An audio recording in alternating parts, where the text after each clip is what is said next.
Okay, so as everyone and their family knows, yesterday was the Apple event 2024 for your iPhones, AirPods, and Apple Watch. And boy, was it something. So, in this video, we're going to talk about 6 things that I learned during that Apple event. So, without any further delay, let's get right into it. So, number one, thinnest Apple Watch ever. Apple is moving to promote their products as thin. We saw this back in May when they brought out the thinnest iPad ever, when they did a comparison with the iPod. And then at that point, it was probably the thinnest Apple device ever. But now they've come with another Apple device, which is supposedly thinner and all new design, which is the Apple Watch Series 10. I don't see any differences, not gonna lie to you, but it does look very similar to Series 9. Maybe there's some slight differences, but do watch out for next year when they're probably gonna bring an iPhone, and they're gonna claim it the thinnest iPhone ever. But it could be that just iPhone 6 has already taken that hit. So iPhone 6 was very slim. I don't know if you guys know the Bendgate and everything else back in the days with unbox therapy and everything. So I think iPhone 6 is never going to be topped in that instance. So that was number one, thinnest products ever coming soon to Apple. Okay. So this one's number two, Apple Intelligence. So you guys already know it. So back at the WWDC event, when Apple announced Apple Intelligence, it was their own in-house AI powered by Google Gemini. But at the moment, even though they've released Apple iPhone 16 and 16 Pro Max and 16 Pros, the Apple Intelligence won't be coming to the devices until at least until next coming December. So in a way, you've got your products which is coming with iOS 18. In On the other hand, you've got no Apple Intelligence. So as they mentioned, keep mentioning on the Apple event yesterday, where they kept saying, "Oh, this is the phone that's been built from the ground up to support Apple Intelligence." But as far as we're aware, the Apple Intelligence is not coming until December. So that's great. So if you are someone that's willing to pay or willing to looking to upgrade your phone just for Apple Intelligence, I would still wait until December, January, and then maybe get some phones for a cheaper price. When until January, December, we'll get a clarity of if it is coming on during that time or if it's still going to be delayed. So in that instance, if you already fork out $1,200, $1,300 now, and then Apple Intelligence is delayed to maybe early March, April, then you've wasted your funds for nothing when you can actually go and buy 15 Pro Max or 15 Pro. Again, great devices also support Apple Intelligence when it comes out eventually. So that was one thing that I learned.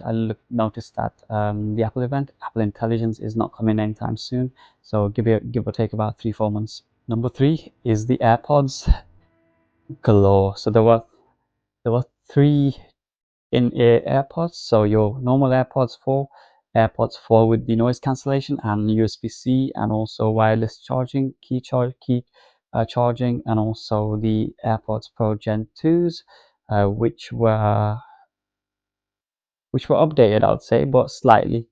So there are now three different in-ear AirPods. The normal AirPods 4, which cost $129, with the ANC feature, that's $50 more, and it comes at around $179. And your AirPods Pro 2s with the hearing health features, and including loud sound reduction, and also conversation boost and background sounds, which costs around $229.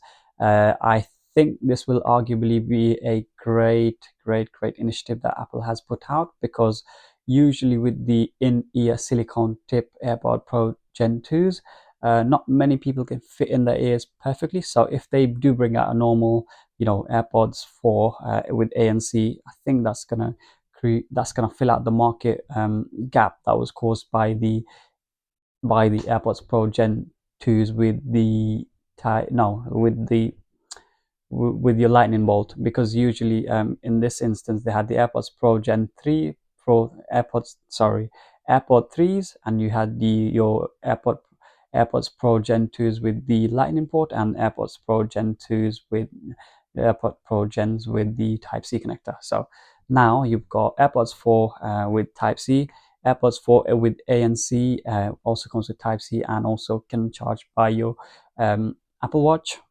charger. And also you've got your Apple Watch Pro, Apple AirPods Pro Gen 2s with minimal updates with the health features and whatnot. On the AirPods Max side, there has been no significant upgrade whatsoever. They're still running on H1 chip, whereas your $129 AirPods are running on H2 chip. They've only changed the colors and also just the charging port in 2024. So that's the update on the AirPods and AirPods Max side. Number four is, I think they're going with more color focused themes this year. You can already clearly see the colors popping on your normal iPhones 16s. The Pro Max and the Pros are a little bit more subdued. The colors don't pop as much, but still, nonetheless, the Desert Titanium color is really good as well. You can also see the jet black making a comeback, and your Apple Watch straps. At the moment, I think they're going with more color, which is quite nice. Usually, the colors were very saturated, yeah, on your iPhone 15s and your 15 Pros and Pro Maxes. So, colors, colors, colors. So, which is quite good to see. Okay, let's go to number five. So, number five is no SE updates during the event. So, there was no mention of iPhone SE4 or Apple Watch SE3. So I think the iPhone SE4 will be coming on the during the first 5 months, well, May, June 2025. But there was no mention of iPhone SE4, and also there was no mention of Apple Watch SE3, which is due refresh because I think it came in 2023, but maybe they'll be doing a separate SE event like how Samsung does their Samsung FE events with the Samsung S24 FE, Watch FE. You've got your earbuds FE, so and Tab FE as well. So hopefully Apple is trying to do something similar, but don't quote me on that. But yesterday we didn't have any mention of Apple Watch SE or your iPhone SE 4s. So no confirmation whatsoever just yet, and also no iPad Mini 7 yet either. So yeah, the iPhones, and iPhones. So this year we had, again, similar to last year for new iPhones, the iPhone 16, iPhone 16 Plus, iPhone 16 Pro, and iPhone 16 Pro Max. Whilst the upgrade compared to iPhone 15 Pro and 15 Pro Max to 16 Pro and 16 Pro Max is very minimal, apart from the new camera module, of course, the jump from iPhone 15 to iPhone 16 and 15 plus to 16 plus is actually quite good. And I think that in the long run will be the best phone to upgrade to. So if you have a base iPhone 14 or lower and you wish to upgrade, the base models are a worthy upgrade this year. So you've got two new buttons. You've got the action button, and you've also got the camera control button, which I don't think is going to be good use for anybody that's not a professional photographer. But then again, I think what they could have done is, because that is a touch sensitive button, they could have added a fingerprint on there. I don't know, Apple, come on, give us a fingerprint scanner, and that will be easier. Also, even though the Face ID is always on point and accurate for me, a fingerprint scanner would also be great. So I think they missed a chance to put a fingerprint scanner on there. Maybe next year, who knows. But I think why I say 16 and 16 Plus are a worthy upgrade is because, as Apple put it, they're the iPhones built from ground up to support Apple Intelligence, including your iPhone 16 Pro Max and 16 Pros. But also, you would be able to trade in and get better value. So if you had iPhone 14 or 12, 13 even, and iPhone 15, you can also trade in and get a better value. You also get, you also get Type C. Of course, if you have an iPhone 15, then you already have Type C. But if you have an older variant, then you're going to get Type C. You're going to get a better display. You're going to get a new, I wouldn't call it new design, but if you're coming from an older generation such as 12 and 13, then yes, new design. But That's one of the main reasons. And also it's a slight new design compared to your iPhone 12s, 13s, 14s, just because the camera module looks different now. But that's your base models. Your base models are worthy upgrade, definitely. If you have the cash, go for it. When it comes to your 15 Pro Max, well, that's my phone. But if you have 15 Pro Max or 15 Pro, I don't think you should be upgrading it this year. So the only main focus that they've done changes the new color and also the camera center or camera control button. I don't think as a normal everyday consumer, I'm not gonna need a camera control button, uh, and then I'm not gonna need a new camera module because the camera is already great on your iPhone 15 Pros and Pro Maxes.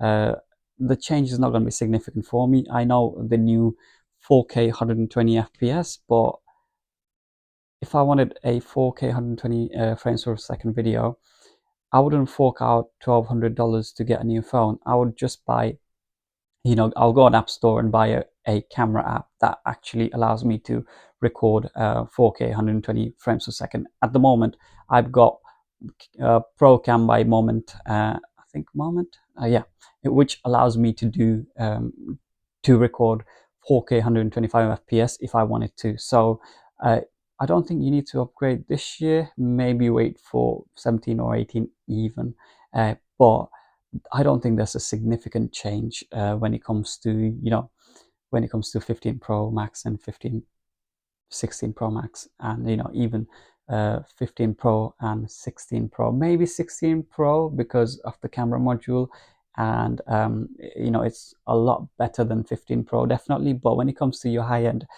Pro Max, and if it's going Pro Max head to head, then I definitely don't think you should be upgrading this year. So keep your cash on yourself and keep it in your bank. Maybe next year when iPhone 17 Pro Max comes in, because by then you would have a solid idea of if the Apple Intelligence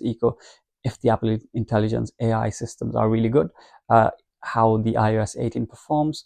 But at the same time, you already have iPhone 15 Pro Max. You're already going to get iOS, 18, and you're already going to get Apple Intelligence. So there's nothing new for you to upgrade apart from the new action button. Unless you're a professional videographer, photographer, you don't need to buy it.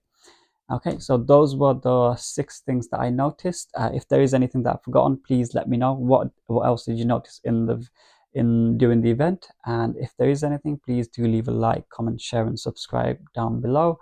And I'll catch you guys in the next one. Peace.